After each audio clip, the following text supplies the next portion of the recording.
warahmatullahi wabarakatuh. Perkenalkan, nama saya Qurrata Ayun dengan NIM 432244071. Kali ini saya akan membahas contoh soal termodinamika.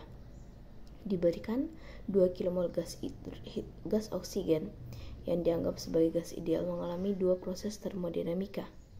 Pada proses pertama, gas dipanaskan secara isobarik dari suhu 300 menjadi 600 Kelvin.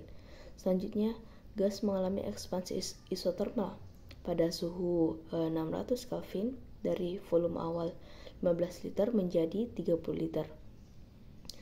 Dan diketahui kapasitas panas pada tekanan tetap Cp sama dengan 29,4 kJ per kilomol K. Kapasitas panas volume tetap Cv sama dengan 21,1 kJ per kilomol K.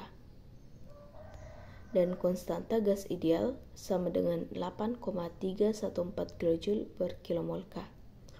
Di sini kita disuruh menentukan perubahan entalpi delta H, perubahan entropi delta S, perubahan energi bebas Gibbs delta G, dan tentukan juga apakah tiap proses tersebut bersifat spontan berdasarkan tanda dari delta G atau perubahan energi bebas Gibbs.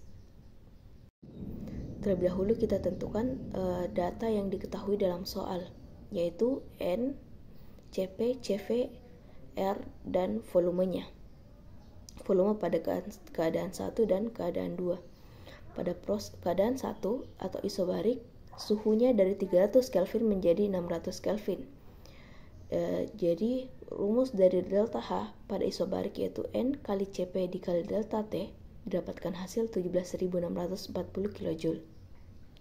Dan untuk delta S-nya, N dikali Cp dikali ln T2 dibagi T1 didapatkan 40,76 kJ per Kelvin. Dan untuk delta G-nya, delta H dikurangi T dikali delta S didapatkan min 6.816 kJ. Dan pada hasil yang didapatkan, delta G-nya itu kurang dari 0, jadi reaksinya berlangsung spontan.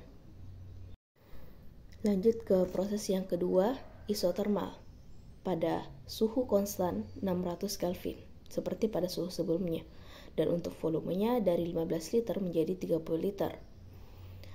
Untuk delta H-nya 0 karena delta T-nya itu sama dengan 0 karena 600 dikurangi 600.